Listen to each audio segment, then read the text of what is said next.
Okay, hey everyone, and welcome to my YouTube channel. Still sending live from quarantine in Rome.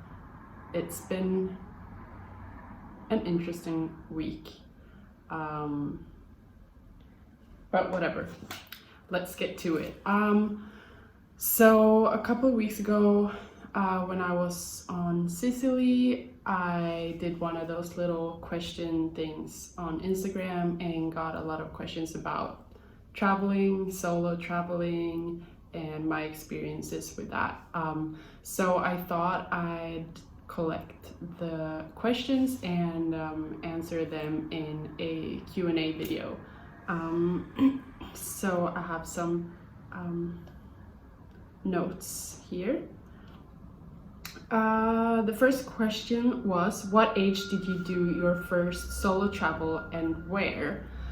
So, I mean, it kind of depends on how you see it. When I was around 18, I went to live in this community thing in France. But I wasn't really alone when I was there, and I wasn't traveling around.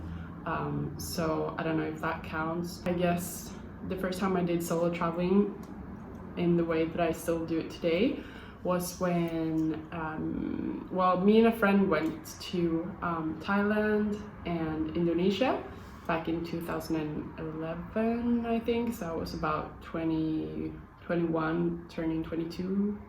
We spent 5 days in Bangkok, and then we flew from Bangkok to Bali, spent a couple of weeks there, and then we went back to Thailand where she went home, my friend, and I stayed for another 2 weeks. I went to the north of Thailand and spent some more time in Bangkok as well. And that was the first time that I traveled alone, I think. So yeah.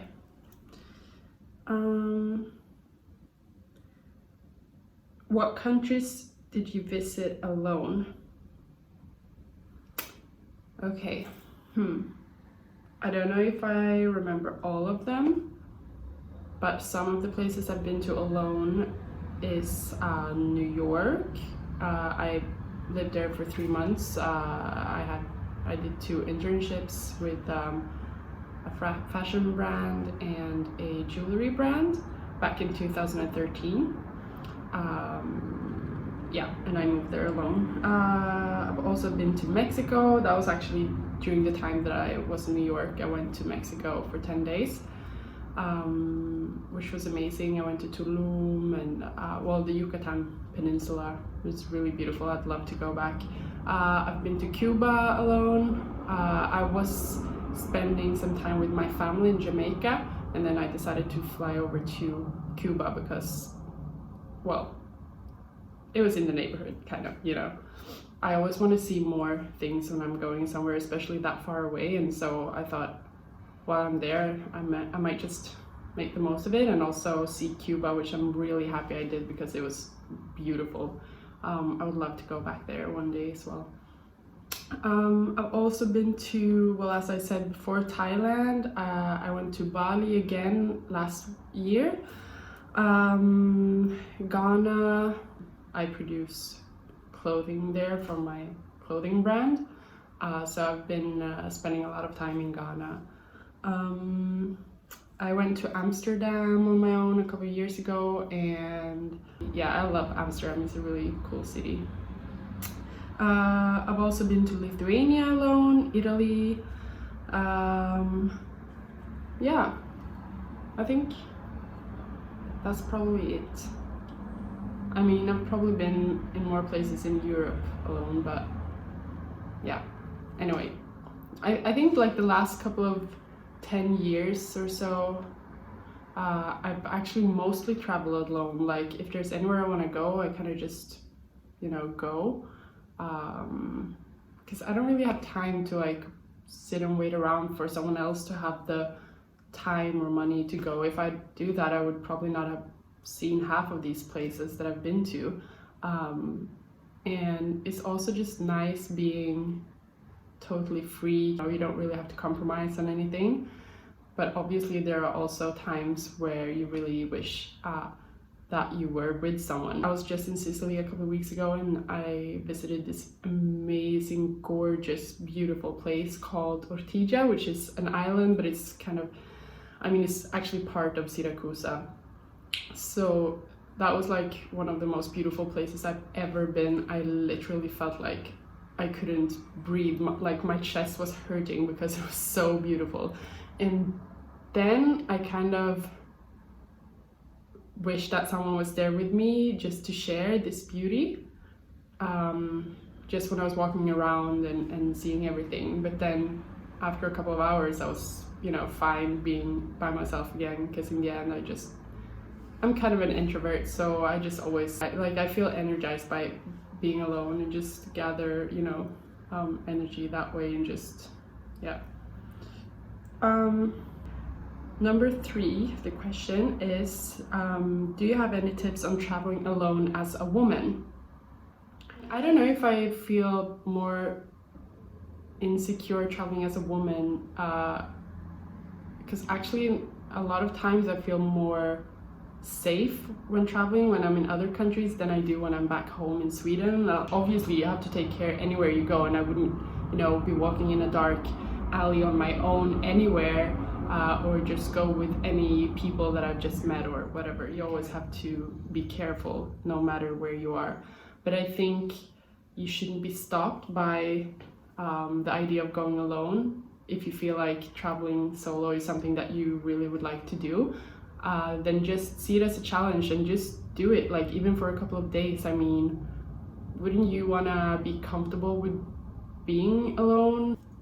You and yourself, you are the person that you're always going to be with for the rest of your life. So I think it's kind of important to learn how to feel comfortable with being by yourself.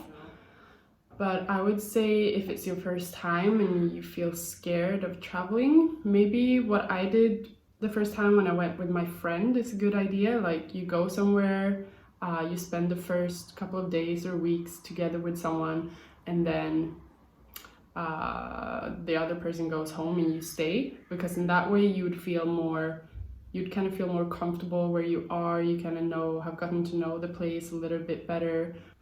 My second tip would be to maybe go to a place where you've been before. Like, it could be another country, it could be another city, just somewhere where you might feel a little bit more comfortable. One way is like traveling somewhere where you have some acquaintances, maybe not friends that you would stay with all the time, but like some people that you have connected with, maybe through social media or whatever, and you could like meet up. You know, if you're feeling lonely, you could go and have dinner with someone or a coffee. There's actually this really good group on Facebook. My friend showed it to me just a couple of weeks ago, and it's called Host a Sister. And there you can like put kind of like ads for either if you want to invite people to stay in your home. You could also just do an ad if you're traveling somewhere and you're looking to meet up with someone, or you just want to go for a coffee or a dinner, or you want to show some people around your town. And yeah, I think it's a cool thing.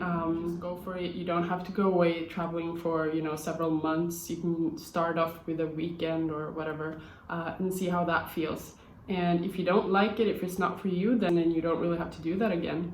But I definitely think you should try, because you could just, you know, go out of your comfort zone a little bit, and it could lead to like meeting new amazing people that you would probably not talk to if you would be traveling with someone else.